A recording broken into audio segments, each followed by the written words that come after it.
Thanks, Michelle. Good morning, everyone, and welcome to the Syrma SGS Technology Q2 FY2024 earnings call. I would like to welcome the senior management from the company and thank them for this opportunity. Without any further delay, I'll now hand over the conference to Mr. Nikhil Gupta, Investor Relations of Syrma. Over to you, Nikhil. Yeah, thank you, Bhumika. Hi, very good morning to all. Welcome to Syrma SGS second quarter and half-year fiscal 2024 earnings call. We have with us today Mr. J.S. Gujral, Managing Director, Syrma SGS, Mr. Jayesh Doshi, Director, Mr. Vijay Agrawal, Chief Financial Officer, Syrma SGS, to discuss the performance of the company during the second quarter and half-year fiscal 2024, followed by a detailed question and answer session. During the session, certain statements that will be made are forward-looking, which involve several risks, uncertainties, assumptions, and other factors that could cause actual results to differ materially from those in such forward-looking statements. All forward-looking statements made herein are based on the information presently available to the management, and the company does not undertake to update any forward-looking statements that may be made in the course of this call. In this regard, please do review the disclaimer statements in the earnings release and all other factors that can cause the difference. With this, I will now hand over the call to Mr. J.S. Gujral, Managing Director, Syrma SGS. Thank you so much. Good morning, ladies and gentlemen. It's my pleasure to be with you again to discuss with you the performance of the company in the Q2 FY2023-24 and the half-year ended September 23. We continue to grow at a scorching pace of 45-50% plus quarter on quarter over the last 4, 5, 6 quarters. And this quarter, we have grown,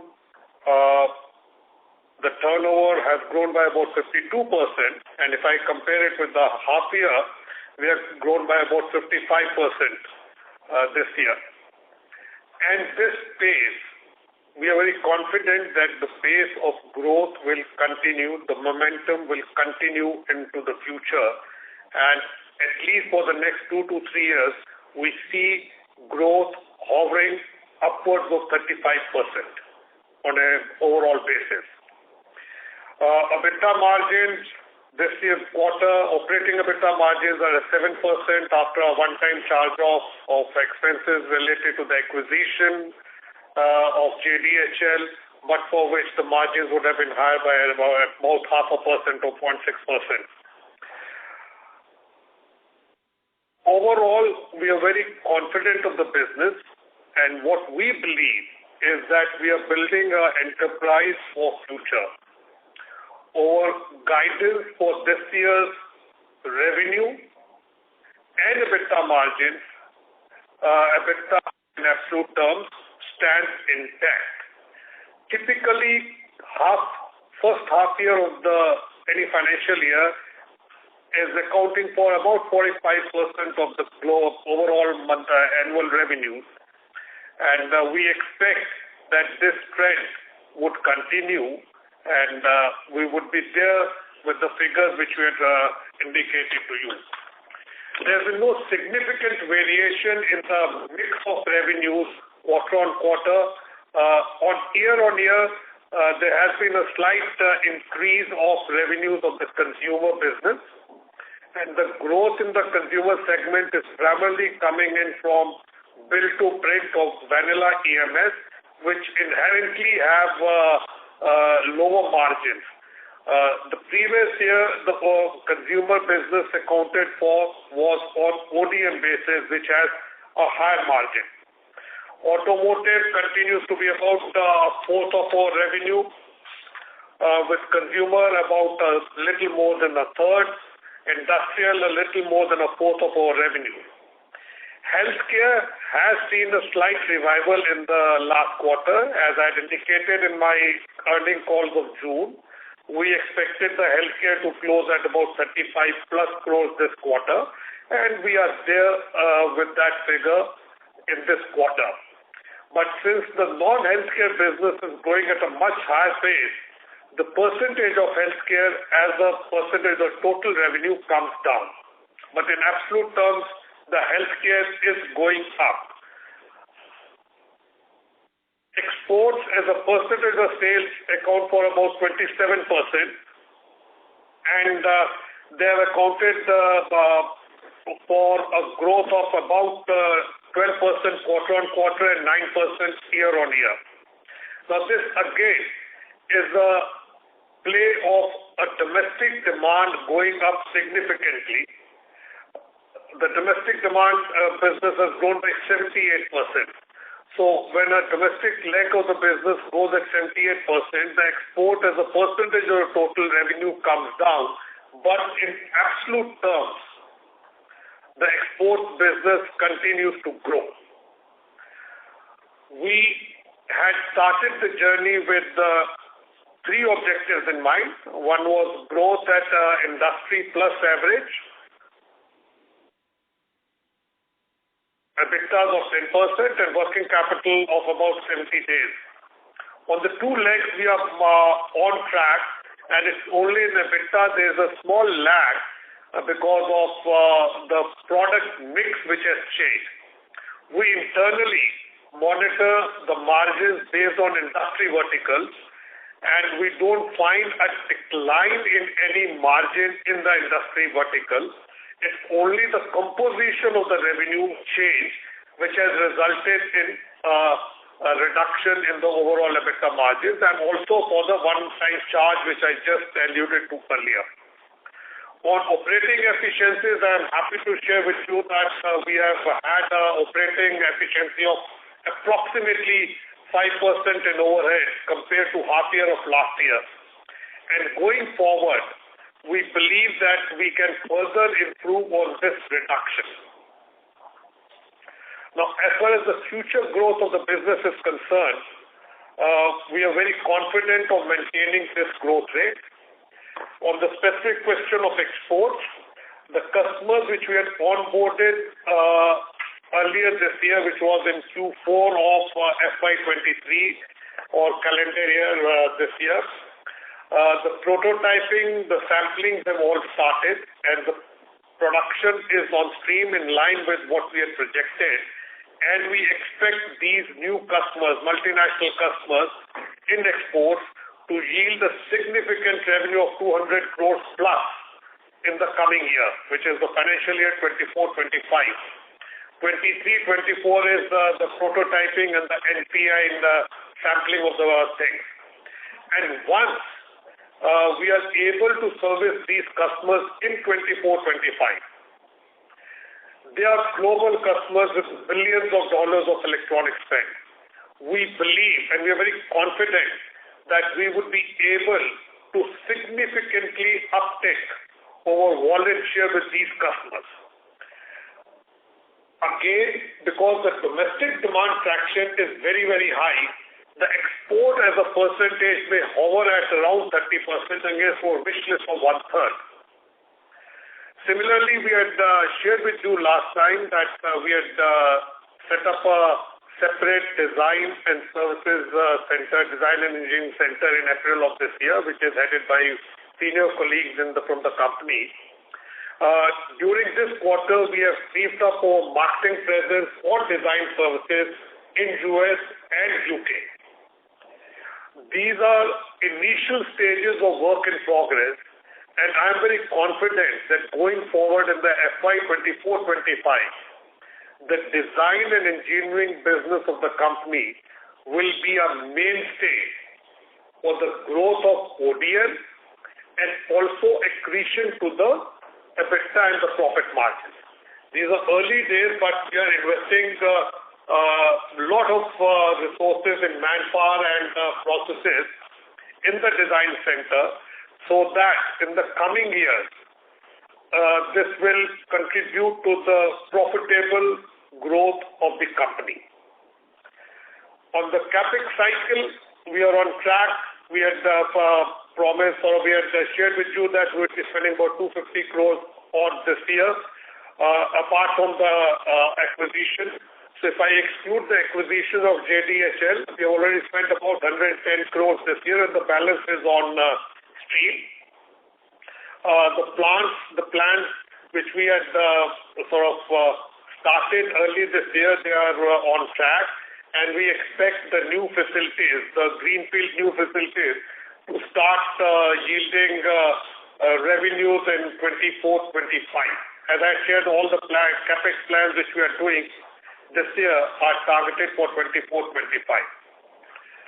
On the business front, I would also like to share with you that we have signed up with one of the largest IoT manufacturers in the world, and we have done the sampling production and they have passed the test, and currently their engineers are, factories to stabilize the production processes based on global standards.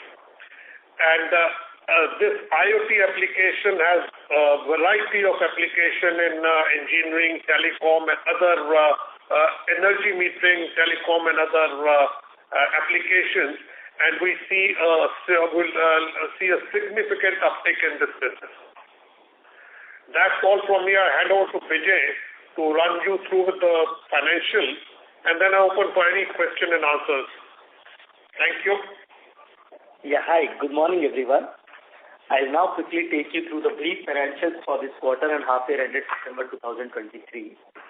So before I start, I would like to highlight that the lastly announced acquisition of JDHL, we have been able to complete the same 51% acquisition of JDHL, and we have already consolidated the financials of JDHL in this quarter results. I'm delighted to say that the company has again registered a strong revenue growth during the quarter with a 52% year-on-year growth and also 55% growth for the half year. Similar way, our gross profit also increased by almost 9% on year-on-year basis for the quarter and 22% for the half year. Happy to share that our team strength has demonstrated on the operating efficiency we have been able to achieve in this quarter. Thereby, our overheads as a percentage of revenue has decreased by almost 4.5%. We still continue to work on this further, and going forward, we expect larger operating efficiency in the P&L. In this current quarter, there have been few one-time expenses also been factored in our other expenses, which includes consulting expenses related to JDHL acquisition and few other expenses for about 4 to 4.5 crore rupees. EBITDA for this quarter is 58 crore and for the H1 is 117 crore, which is almost 28% higher on a year-on-year basis. This quarter, we had a very lower tax, and primarily because Syrma, my parent entity, has now moved to the new tax regime. That was a change here. So going forward, we expect now on a consolidated basis, we will be on a steady-stated basis, we will be in the range of 25-26% of overall average tax for the group. Coming to PAT for H1, it was about 59 crores, and again a growth of about 28% on year-on-year basis. Order book side, while Gujarati has already updated, we have almost a total open order book of approximately 3,800 crore rupees, and out of which about 3,000 to 3,200 crore is what we expect we should be able to complete in another next 12 months. Coming to our net working capital days, on average basis, my net working capital days investment as of now, as of September end, is approximately 70 days. Which is almost 3 days higher than the number which we reported in our last quarter, and primarily because of higher inventory carrying right now. We expect we should be able to furthermore achieve a saving of approximately 5 to 7 days from these numbers in next 2 to 3 quarters. Coming to our overall debt position, my debt position as on September end is approximately 420 crore rupees, out of which near about 330 is working capital and about 90 crore is term loan. Again, against which we have been carrying a total treasury of approximately 545 crore rupees. So I'm carrying a net cash position of approximately 125 crore as on September end. With respect to the capex, as Gujarati has already updated, we had already spent almost 110 crore rupees in the H1, out of which about 60 crore we had spent in the last quarter. And in totality, we are already on track against our previous estimation of 200 to 250 crores of spend for this particular financial year. Just to update, our project in Hosur has already kicked off. We have already acquired the land on lease basis over there. We'll be now starting the construction, the rest of the work for that particular project. So there will be a decent capex spend which we are expecting in the next 2 quarters for about 100 to 140 crore rupees. That is all, and now I can hand over to Bhumika to open the forum for questions and answers. Thank you very much, sir. We will now begin the question and answer session. Anyone who wishes to ask questions may please press star and 1 on the touchtone phone. If you wish to withdraw yourself from the question queue, you may press star and 2. Participants are requested to use only handsets while asking a question. Ladies and gentlemen, we will wait for a moment while the question queue assembles.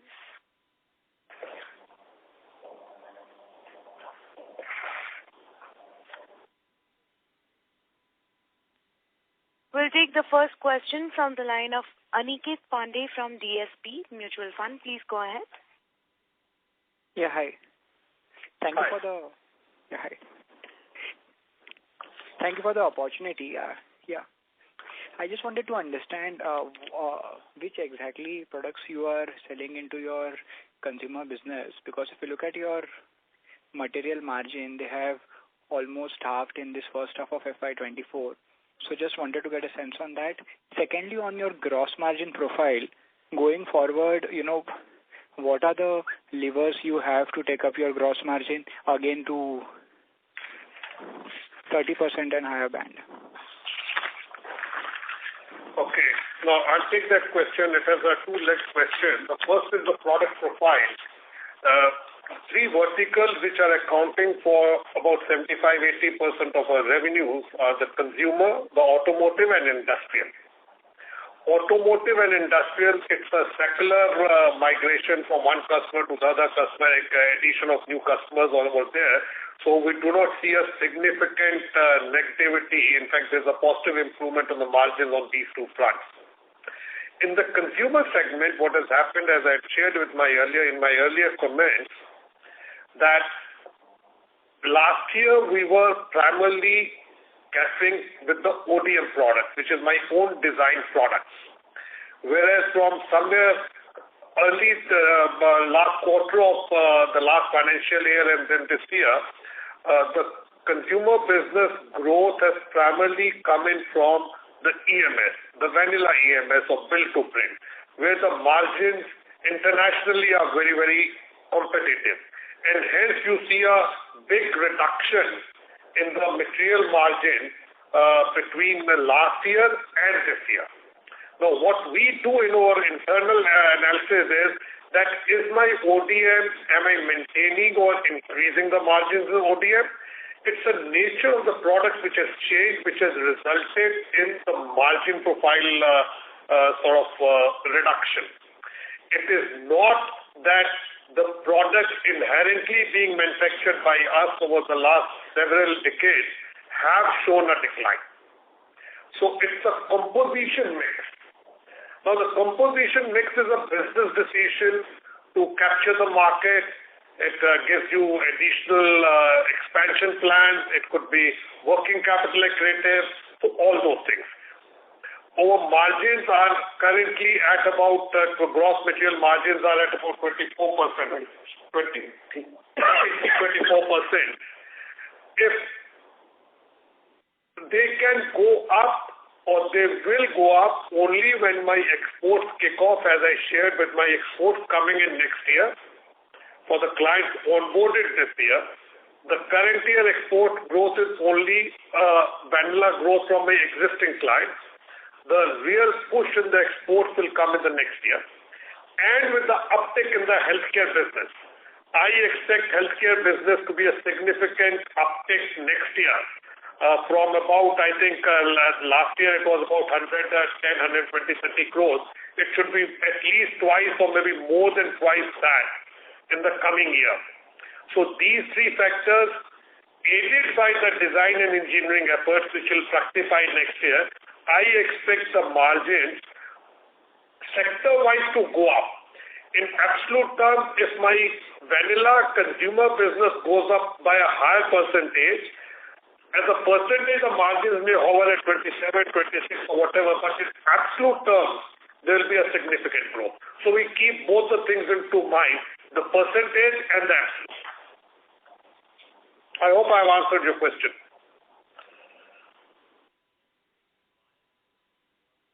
Mr. Pandey, do you have any further questions?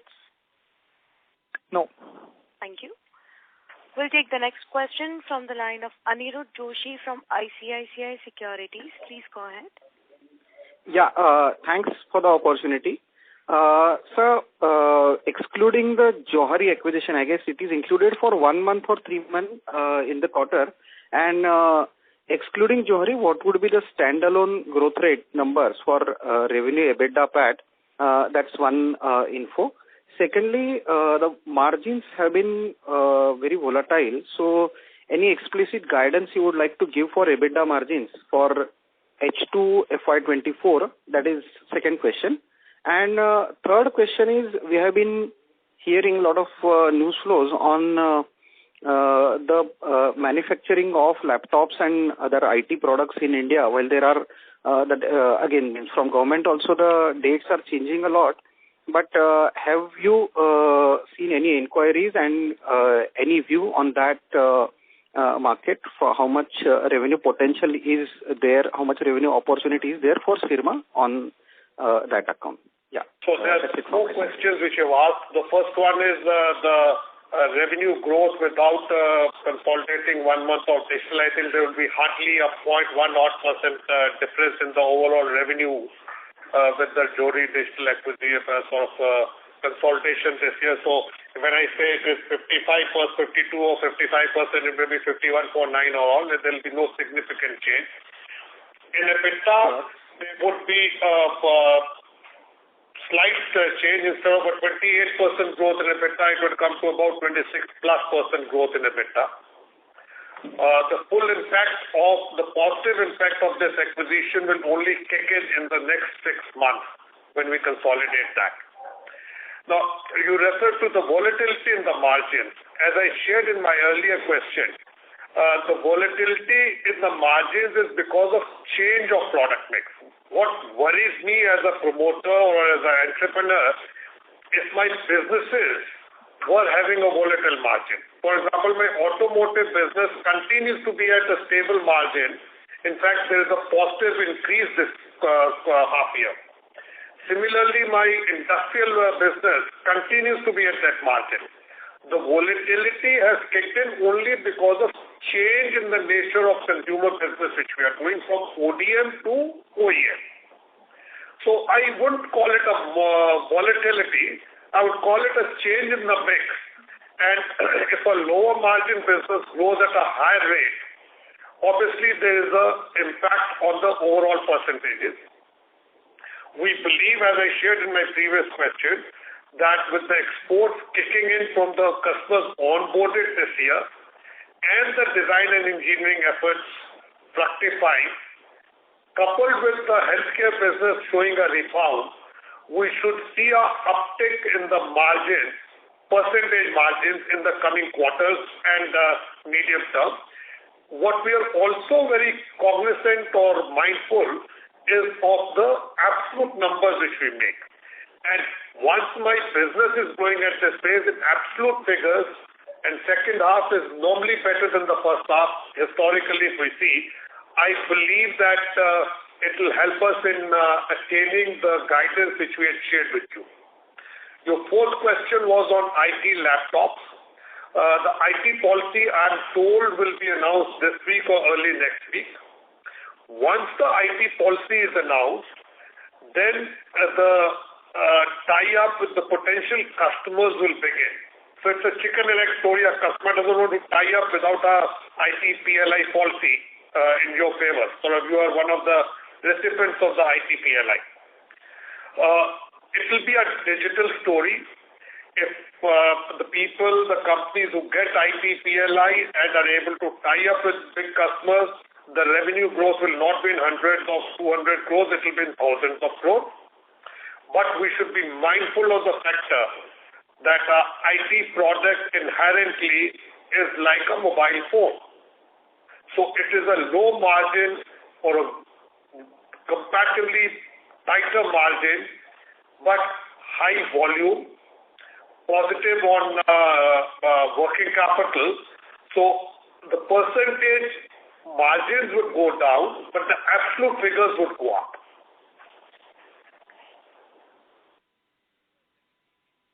I hope, Aniruddha, I have answered your questions. Yeah, sure, sir. Very helpful. Just lastly, now we are simplifying the group structure with some of the subsidiaries getting merged with Syrma.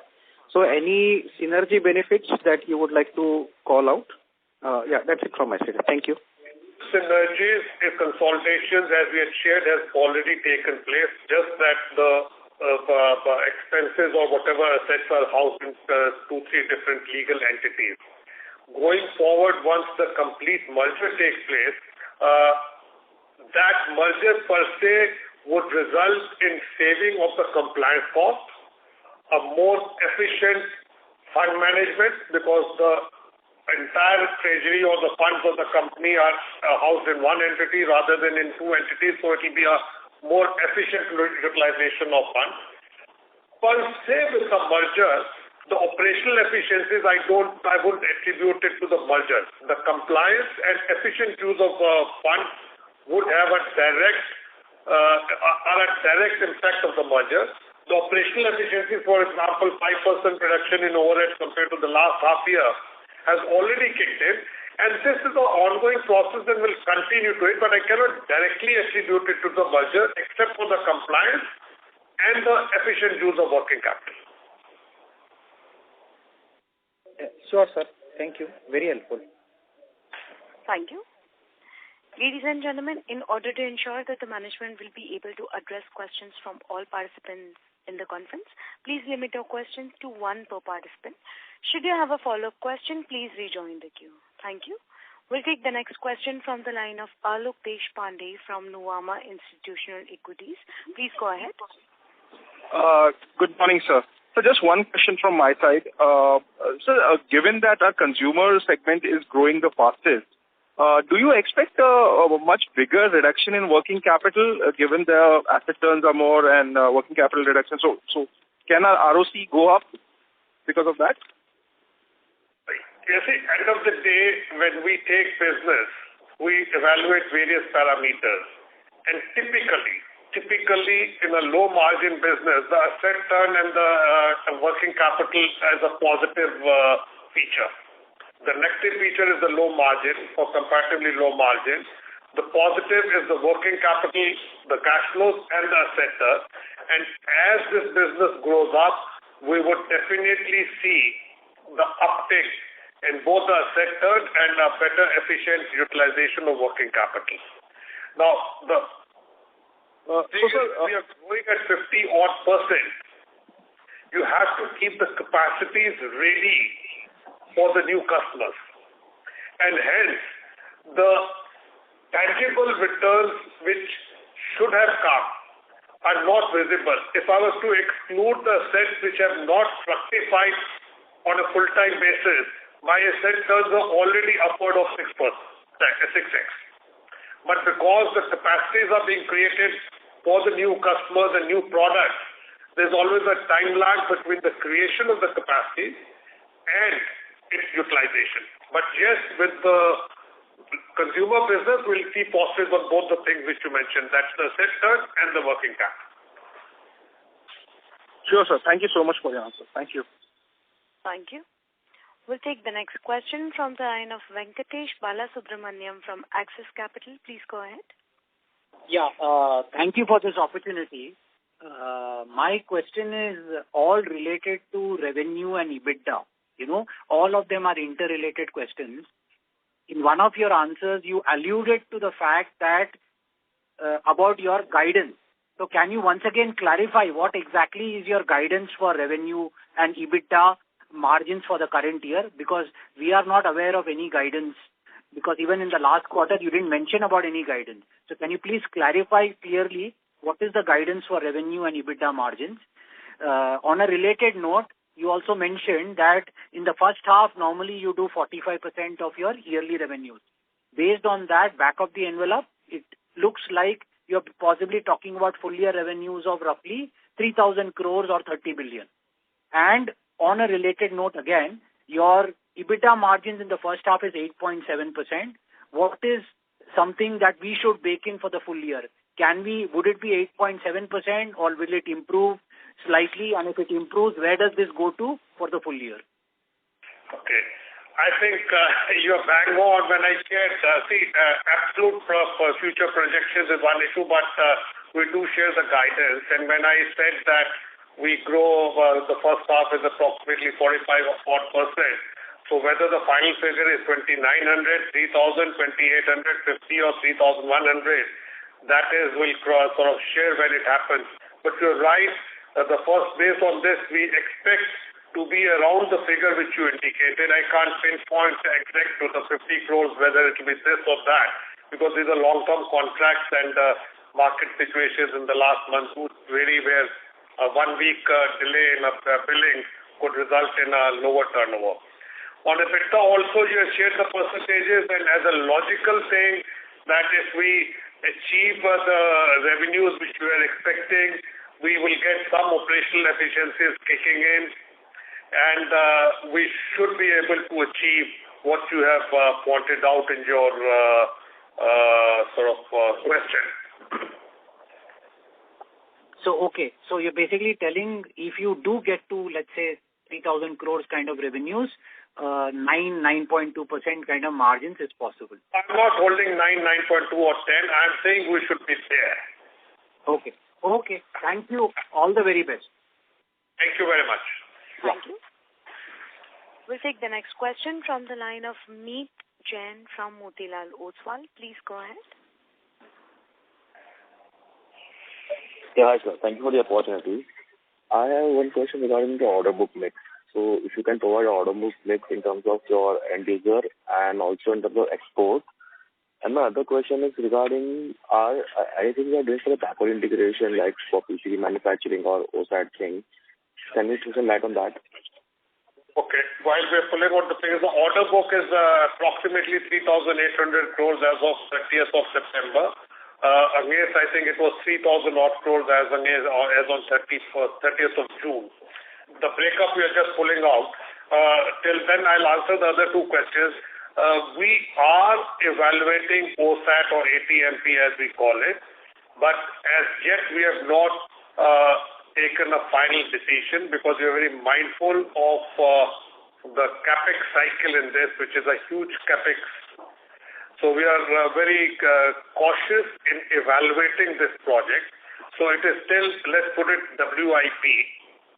And as I had shared in my last call, this project does not have any first mover advantage, simply because the Indian companies would be tying up with a foreign partner and stuffing his supply chain. Or his supply chain will migrate from his existing location to India. So it's not that I'm ceding a market to competition. Till that project is set up in India by the technology partner, he would continue to supply from his existing manufacturing locations. So it's still a work in progress.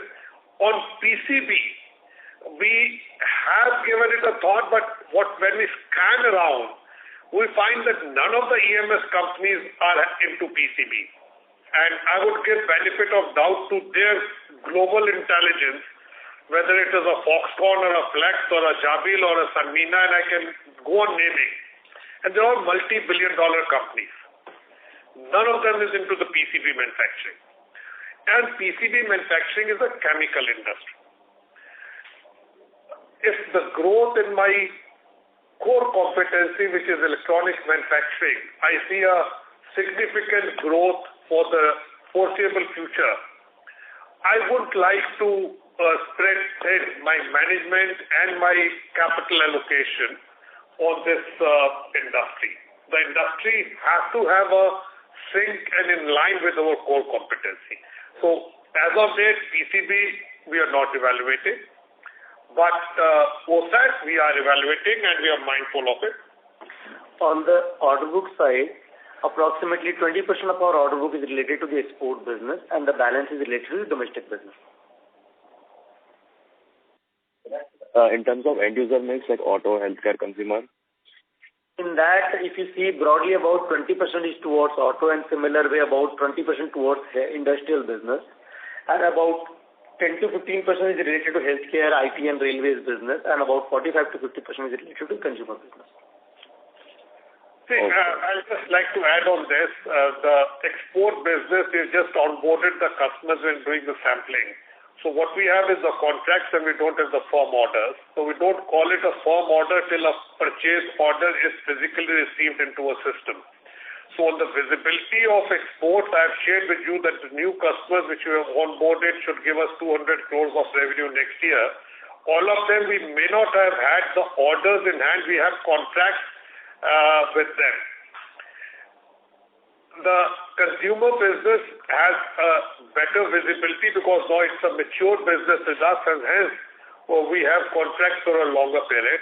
But we believe that going forward, the ratio of consumer accounting for about a third, automotive and industrial accounting for about a fourth, healthcare accounting for about 7-8%, and remaining IT without the IT PLI, the current organic IT products which we are doing. If we get the IT PLI and we are able to tie up with a potential customer, then the IT revenues will have a significant uptake. But in all our guidance which we are giving, we are not taking the incremental revenues which would accrue from the IT PLI should we get one. So just to clarify, you're saying our target will be 1/3 from the consumer side, 7 to 8% from the healthcare side, 1/4 revenue from order book from? Sorry? So 1/4 order book you mentioned will be? 20, and you can say maybe healthcare, IT and railways about 15%, and similar way, the out consumer is 45. That's order book. Yeah. Okay. Thank you, sir. Thank you. The next question is from the line of Rahul Gajare from Haitong Securities. Please go ahead. Good morning, gentlemen, and thank you for the opportunity. While most of the questions are answered, I just have one question which I wanted to continue from the earlier participant. Now, you've very clearly guided about the revenue, and you also talked about margin through a combination of operating leverage, merger benefits, and rising share of exports. Now, when you compare FY24, through a combination of all these kind of things, what is the benefit that you are looking for? And to make things easier, could you also talk about the margin differential that you would have between your domestic business and your export business? Thank you. Domestic versus export, the export is higher by about 5 to 7 percentage points. So when I say my gross material margin is about 24%, it would automatically mean that there would be some products which would be at 30, 35%, 34% gross material margin, some products which will be lower than 24, and hence the average of 23-24%. So there is a differentiation of 4, 5, 7% depending on the industry which we are serving in between the exports and the domestic. Healthcare similarly is a high margin business. But within the domestic business, I think the margin profile of automotive is slightly more tighter than industrial. Industrial is slightly more accretive to the margin. Consumer is sort of the tightest. And one thing which I would like to share with all is that in the consumer we are supplying products which are covered under PLI. The PLI incentives have not been factored in the margin profile which I have shared with you or which are depicted in the accounts. We are entitled to a 6% PLI, and then it goes to 5.5 or 5%. So let's say for the next 2 years it is 6% or 5%. That margin has not been considered in the margins booked in the financial statements. They will be accounted for only when they are physically received in the bank. Whatever we receive and whatever we share with our potential customers or existing customers, the net accretion, if I was to share, say, a 50% margin, then a 3% accretion on the telecom products which I supply. If I was to share 2/3 and 1/3.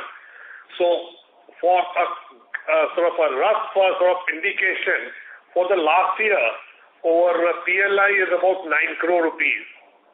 So if I have to share 2/3, 3 crores gets added to my EBITDA. If I share half, 4.5 crores gets added to EBITDA. And this year, based on whatever we have done and what we have projected to do in the next 6 months, I am expecting a PLI of approximately 45 to 50 crore rupees.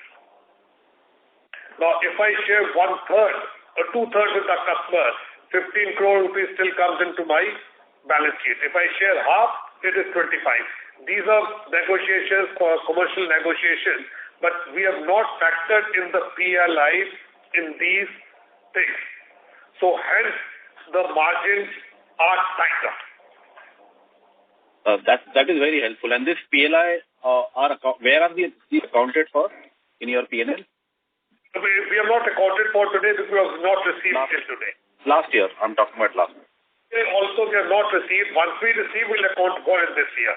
So conservatively, it's not on an accrual basis. On a conservative basis, we will account for it only when the money is in the bank. The applications have been filed. They are under the process of evaluation and scrutiny. So say hypothetically I get the PLI in February, I'll account for in the quarter of January to March.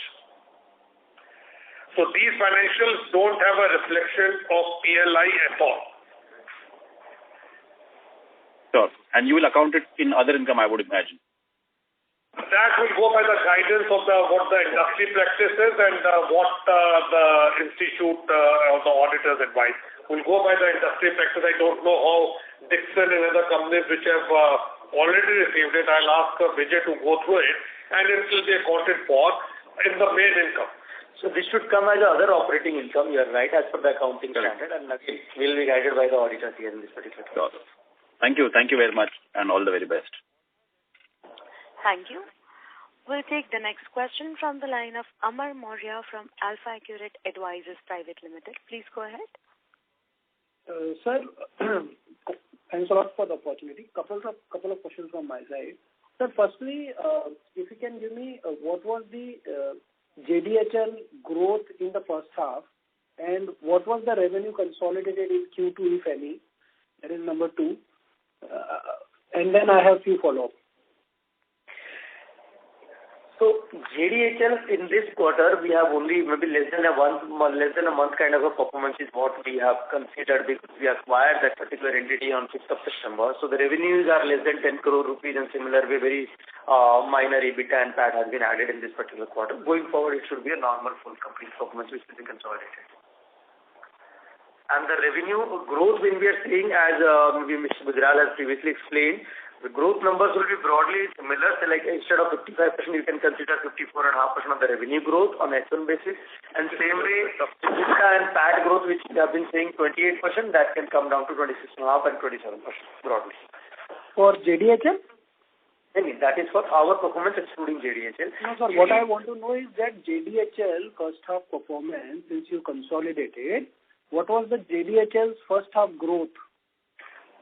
That is, we can provide you separately of this. If we have accounted for JDHL only for 1 month. I got it, sir. Correct.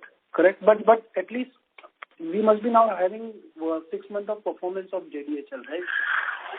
Yeah, we can share it. I don't have the figures immediately off the line, but I think it is a sort of a flattish sort of a growth, maybe 5-7%. There's no significant growth in the overall thing because we took the overall figures of the financial year last year. But what we are very confident is that we have acquired a platform, and in the coming years we are putting in a system. Now we have already put in a system of how do we run that operation more efficiently than what it was being run, and how do we address the markets which are available. And there are a lot of interesting products which are in the pipeline over there.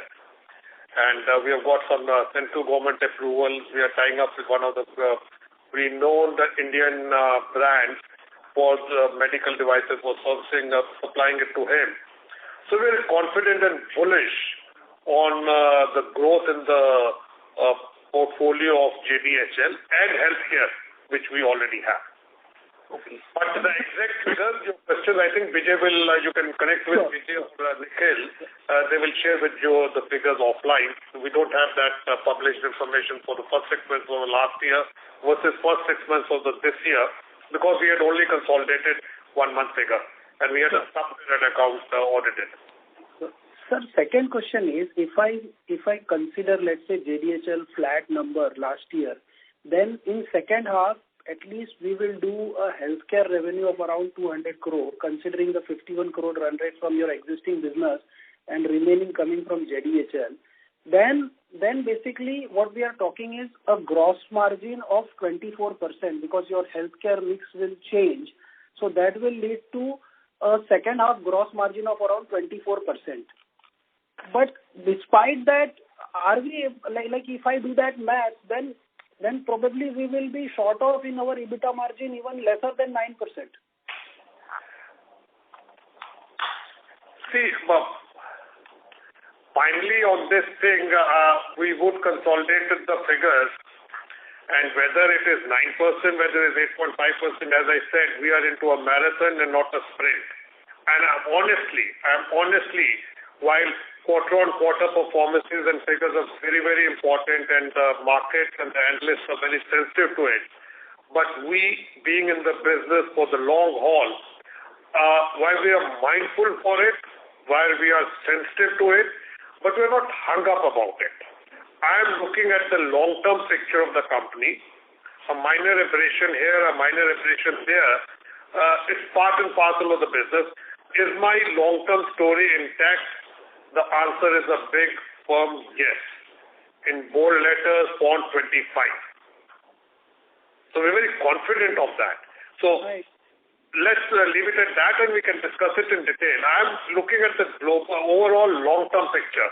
One quarter here, there, I'm sensitive to it. It hurts me. I'm sort of alive to it. But I'm not hung up about it that I would sacrifice my long-term objectives and vision for achieving the short-term objectives. So we are very mindful of that.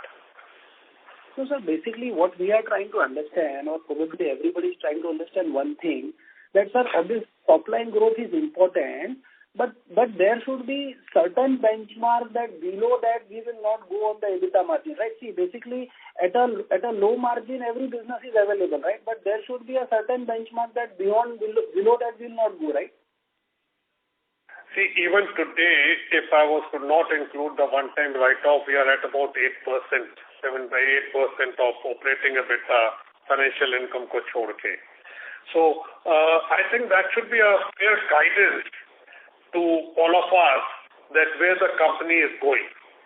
Now, short-term aberrations would happen if the product profile, product mix changes. Please appreciate that. But long-term story should remain intact. And that's what we have shared. Right from the beginning, we have been sharing that we should be about double digit. Now, I'm not saying 12%, 11%. We have always been maintaining we should be about double digit. And we still maintain that on a long term. Short term, there has been a small lag in it. How will we achieve that in the future? We have already shared our strategy of export being about 1/3 of our revenues, and design-led manufacturing being about 25%, which is currently 18%. Now, once these 2-3 things fall in place over a period of time, we should achieve the percentages which we had suggested, but we should also be mindful what is the absolute quantum we make. End of the day, percentages are very, very critical, but what is the absolute money in the books which we earn? That is also very important. So it's a play of all these things. There's no simple black and white answers to this. And also the low margin business comes with advantages also. It brings in about the businesses as well as the working capital. Look at the impact on the working capital and the cash flows, the generation to the cash flows and the reduction in the working capital. So I think it's a great balance to have it. And if this one-time expense would not be there, we are on the track, as Mr. Gujral said, on the margins also. So, affecting everything and a long haul, it's just not an aberration also if I were to ask me on one quarter, because a lot of companies, they capitalize a lot of one-time expenses to the investment, which has not happened here. So, in mindful about the new businesses or the businesses which are growing also attracts a lot of other businesses as well as working capital problems. I mean, in most of the cases here, look at the reduction from 98 days of the year, we are today at 70 days, which we have said, as Mr. Gujral earlier pointed out, that three parameters we had said that we will bring about reduction in working capital, we will ensure top line growth, and we will ensure a balance of the margin to achieve over 9 to 10%. And we are there. Okay. Perfect, sir. Thank you. Thank you. We'll take the next question from the line of Jignesh Kamani from GMO. Please go ahead. Hi, sir. If you take about, you mentioned that share of the ODM business, particularly in the consumer, was lower this time.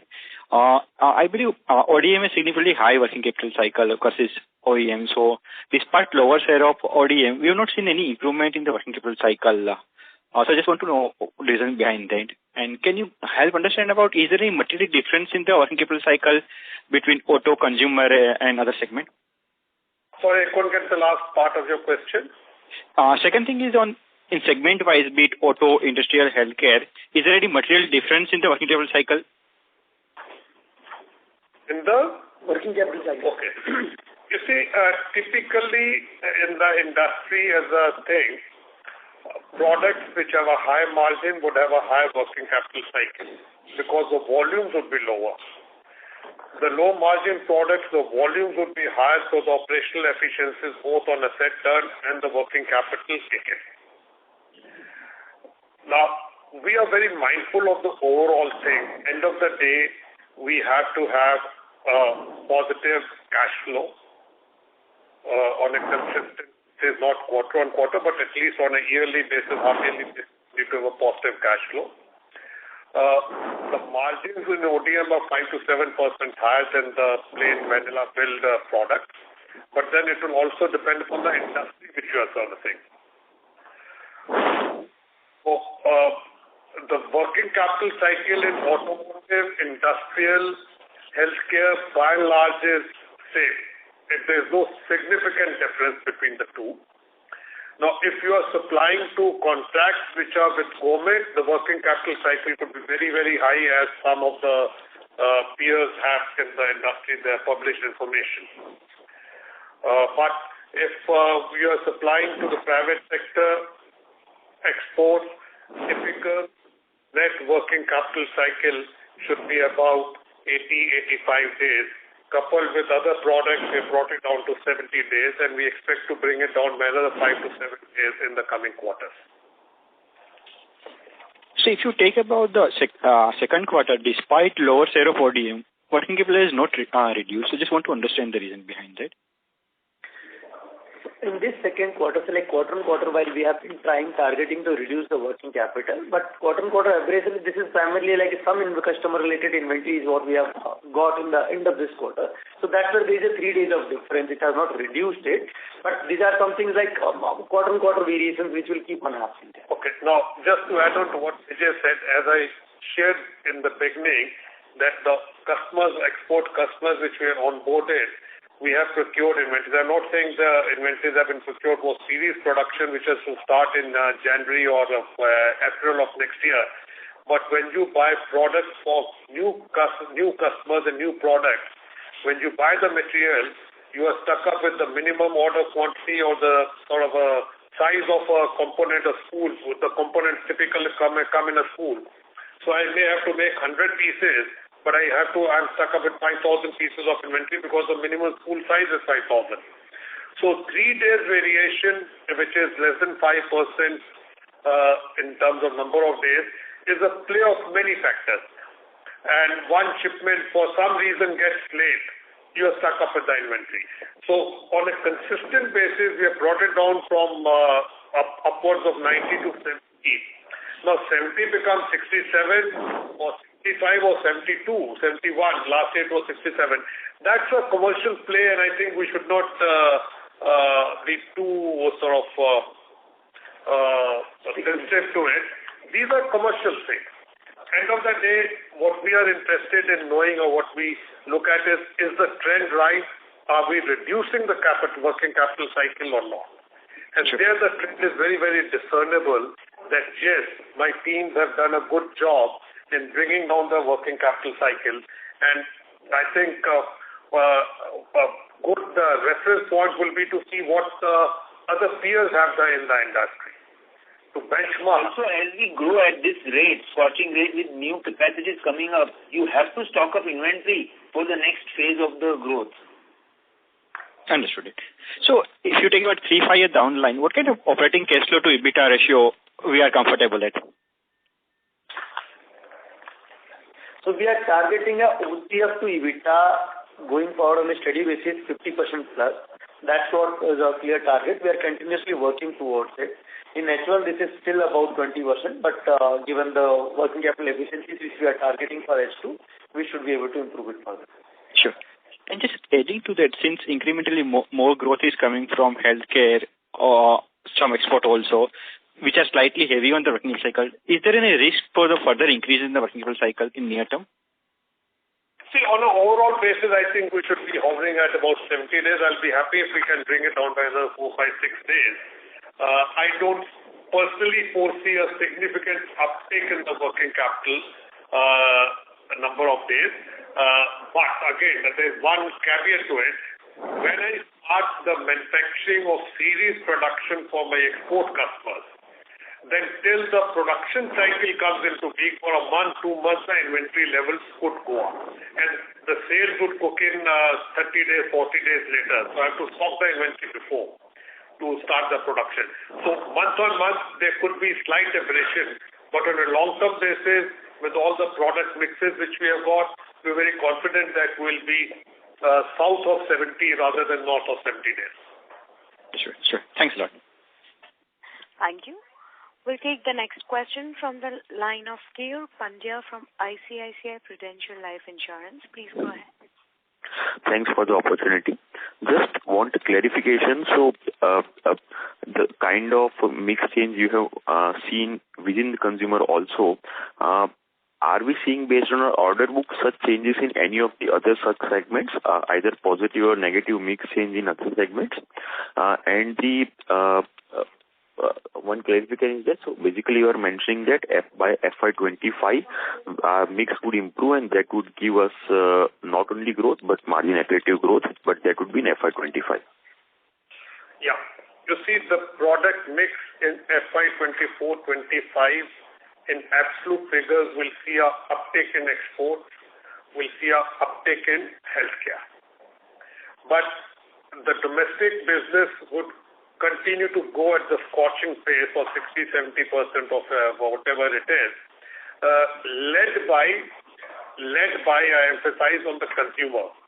So as percentages, the impact will not be that visible. It will be visible, but in absolute terms, the impact will be very, very discernible and therefore everyone to see. See, if my domestic business in the consumer segment goes up by 50%, so currently it's about 30%, 35% of 1,300 crores. So it's about 1,000 crores, what you call 500, 450, 490 crores. Now if on 5,000 crores or 4,000 crores it is 30%, 40-35% will be 1,200 crores, 1,500 crores. So as a percentage, the impact will be there, but in absolute terms, the incremental revenue which I get from my export business, which I shared, will be about 200 crores from the new customer, and the healthcare business. It will have a positive impact on my bottom line in absolute figures and the uptick in the percentage also. Okay, the first part that any further mix change within sub-segments you are witnessing any visibility based on your order book, the way you have seen in consumer between ODM and OEM? See, the consumer is more of OEM is going up. The ODM will kick in only next year, too early to say. ODM is accounting for about 17%. Next year, I expect it to be higher by about 3-4% more. So I should be at a ODM of about 20% minimum next year. No, sir. So the question was that the mix change between ODM and OEM within consumer led to, say, change in margin mix. In rest of the segments like auto, healthcare, industrial, etc., from current levels, are you seeing any change in the mix which can lead to fluctuation in margins if you have visibility based on your order book? There is no significant change in the order book or the product mix which we will be supplying. So industrial is industrial. There is no significant difference between one industrial product to the other industrial product, and so is the case with automotive. What we believe is that with our increasing purchase spend, as we have already got some efficiency, 5% in the operating overhead compared to the last year, my purchasing spend efficiency should kick in as my volumes go up. Some has already kicked in, some more will kick in, and we have constituted a special task force within the company to holistically look at it to see how we can bring in some percentage improvement in the material spend. Okay. The second and last question. Early days to count the chicken, but they will surely be hatched. Understood. So this last question, as you talked about, say, balance between margin and working capital, so how the working capital would be different for consumer segment versus rest of the segments? There's a difference in the high volume. The working capital cycle is significantly lower. As I said, that industrial and automotive and all those things that have a working capital of 80, 85 days or whatever, 90 days. And if overall we are showing 70 odd days, it obviously shows that the consumer segment has a lower working capital cycle. So it is directly related to the margin. Low margin business inherently have an efficient working capital.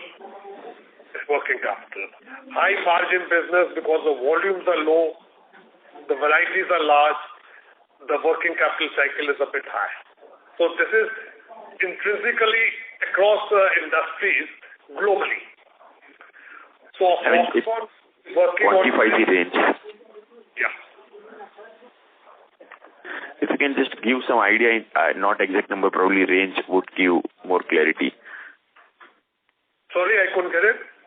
If you can give some quantification on the range of working capital for say consumer and non-consumer businesses, that would be helpful. Consumer, while the high volume business can be somewhere around between 30 to 40 days, while the other businesses we are running varying with a different kind of verticals, it is varying between 60 to 80 days. So that's where we see this average is about 70 days. 40 days. Understood, sir. Thanks a lot and all the best for the future. Thank you. Thank you. A reminder to all the participants to limit their questions to one per participant. We'll take the next question from the line of Vishal Singh from Makrana Capital. Please go ahead. Hi guys, this is Prabjot from Makrana. I think a few people have asked this question, and I think it's just important to get clarity here. So even if I adjust for the one-offs because of the acquisition, the ask rate for the margins for the second half is close to about 11.5%, which gets you to a full year number in the range of 9.2, 9.3. So what is the visibility on that, number one? And number two is, Mr. Gujral, while I fully appreciate the way you look at things, which is as long as there is no deterioration in the margin of the products that you're supplying, and this is just a function of change of the composition.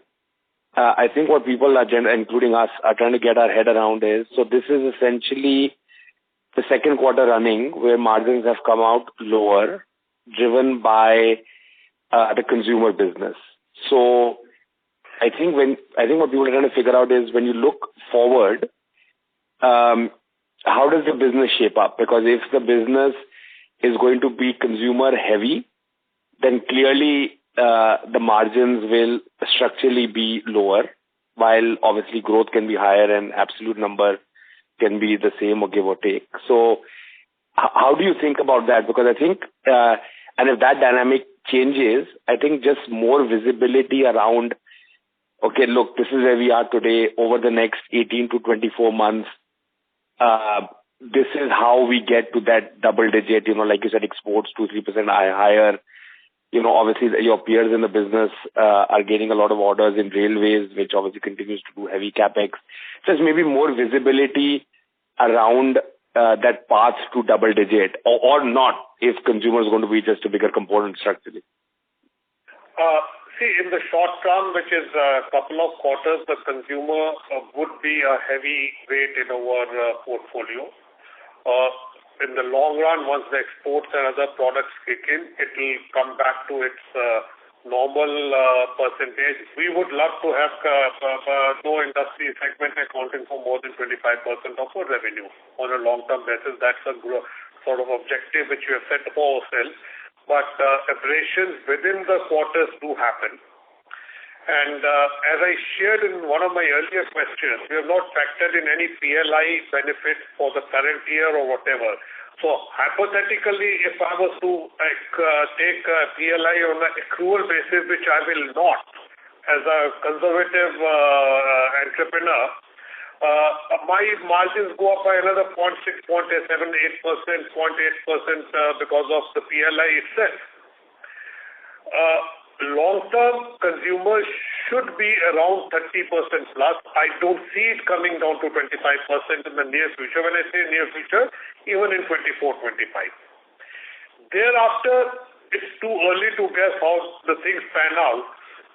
But I would expect consumer to be about 30%, exports to go up to absolute figure, very good figure, it should be 30% plus.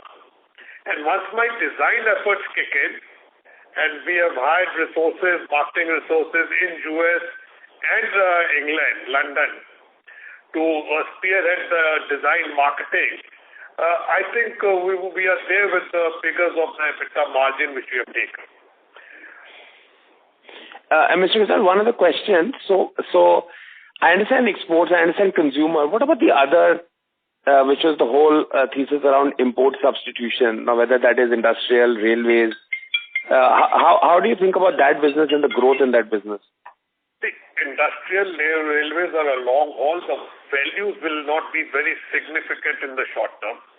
They have a long gestation period. As I shared in my last call, we got the RDSO approval and we expect to do railway business of about 70 crores up from about 35-40 crores last year. Now, even if that 70 crore was to double next year to 140 crores, it's 100% growth. But 140% growth, if I close at whatever figure we believe this year, and I was to grow at 40%, 140 crores will be, 3.5%, 4% of my total revenue. Correct. On a conservative basis. So the import substitution in the consumer has the impact of what you call it, when you take a paracetamol, it reduces the temperature immediately. So the import substitution in consumer space has a very short gestation period. Import substitution in industrial, railways, aerospace, and the like has a high gestation period. So you have to work on the patient to make him healthy. So these are the buckets where we are working for the long-term health. But consumer business is available today because of the import substitution, and hence this sort of mismatch in the portfolio. Understood. And maybe we can take this offline. So well understood on the short-term impact of consumer. It will be just helpful when you look at other domestic substitution opportunities, kind of how does that roadmap look like, over the next 2, 3, 4 years. But this is very helpful. Thank you. Thank you. We'll take the next question from the line of Sumant Kumar from Motilal Oswal. Please go ahead. Yeah, hi. So can you talk about the diversification in industry diversification from the existing business, like focusing on clean energy or A&D and telecom? See, what we are focusing on is our core competency of design-led manufacturing. So with our renewed focus on the design efforts in the company, we would see and are seeing sort of green shoots of new verticals and areas opening up. too early to put a quantified figure on it that this will result into a X revenue or Y revenue. But the democratization of the revenue industrial verticals would be there. But I don't see them displacing the three dominant verticals which we are working, which is automotive, industrial, and consumer. They would continue because they have a very high base today. A new vertical, say for example in the renewable energy space, comes up. So it will be starting from scratch. So starting from scratch to become a percentage in the overall revenue will take time. But our engineering teams are working on it, and we are very confident that going forward, the five verticals on the basis which will be growing is automotive. Automotive would be mobility as well as infrastructure. It will be industrial. And industrial, the utility metering would be one of the dominant players apart from power management systems and other things. Aircon business would be a good business in the coming years. We have already started doing reasonably good revenues. We are tied up with the leading Japanese manufacturer in the country, and we are servicing his products. IoT would come in, but the IoT value would be small, but it will be margin accretive. And one stream which we have started focusing on is the engineering services stream. Too early to say how much it will generate, but hypothetically, if it was to generate a 30 crore revenue in a year, there the typical EBITDA is about 45-50%. So 15 crores is direct to the bottom line without any material cost. So the design and engineering services is focused on two branches. One is the ODM development and one is the services business. So with all these factors, with the healthcare coming in, the PLI coming in, I'm very confident that what we had set out on a long-term basis of a reasonably high margin business with huge volume, from 1,000 crores if you go up to 4,000-5,000 crores, and you are able to get that without significantly compromising on EBITDA margins, the absolute cake and pie which is available is very good. Thank you so much. Thank you. Ladies and gentlemen, this will be the last question for today, which is from the line of Swati Junjunwala from BOB Capital. Please go ahead. Yeah, thank you so much for taking my question. Most of them have been answered. Just two quick ones. First, you said that ODM contribution was 17% in consumer for this quarter. So how much was this last year? And second, on the revenue guidance, you said 3,000 crores for the full year. So is that including the 100 crores of jewelry that we expect in H2, or is that excluding that? We currently have not factored in the jewelry revenues in our business plans. So whether it is 3,000 or 2,900 or 3,100, with what the figures when I say that we do 45% of whatever in the career first half, it's all organic, it's not including inorganic. So that should answer that question. On the ODM share in the last year, my personal gut feel is it was 22%. In the consumer space, I'll have to get back to you. What was the percentage last year? I'll ask Vijay to get back to you offline. I don't have the figures. But my personal hunch is that it will be significantly higher in consumer. So last year it was about 28% ODM share in consumer. In consumer. And this year it was? This 17% this year was for the entire business. Because healthcare and consumer are two separate products and classified in ODM. So I'll get back to you. That's a question part with my team on the component, the breakup of the consumer business between ODM and non-ODM. And with me, we'll get back to you. Yeah, and also if you could share what is the mix in H2 that you are expecting for ODM? Sorry? What is the ODM share that you're expecting in H2, FY24? I think we'll continue the ODM because the OEM business will go at a much faster pace.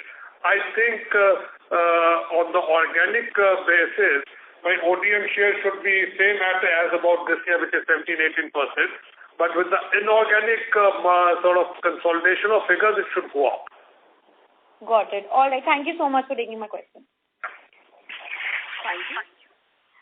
As that was the last question for today, I would now like to hand the conference over to Mr. Jasbir Gujral, Managing Director, Syrma SGS Technology Limited, for closing comments. Over to you, sir. Thank you, ladies and gentlemen. Pleasure answering all your questions. If you have still some queries, please get back to Nikhil Gupta, our Investor Relations Head, so that he can answer all those queries. On a closing note, I would just like to state very shortly that we are focused on building a long-term sustainable organization, which, as I have always been saying, grows at a rate higher than the industry average, which we have demonstrated in the last several quarters. Superior profit margins, which we have lagged slightly because of one-time expenses and the structural change in the product mix. It takes time to get back to the original structure. Now, I would like to share with you what we are doing in the organization building. That's the key when a company is graduating from 1,000 crore rupees to $1 billion company, whenever that may happen in the near future. The organizations have to be in place and the system and processes have to work. And our teams are working very, very seriously on this. Now, I'm happy to share with you that we got a IPC 610 Class 1, 2, 3 certification, and we are the only second company in the country to have this certification. The certification of Class 1, 2, 3 sort of qualifies me for my international business to cater to consumer, industrial, automotive, and aerospace. The only other company which got this certification in November of 22 was SFO Technologies. Besides that, Siemens is the only company which has a Class 2 certification, which means they are not qualified as per the certification of aerospace automotive.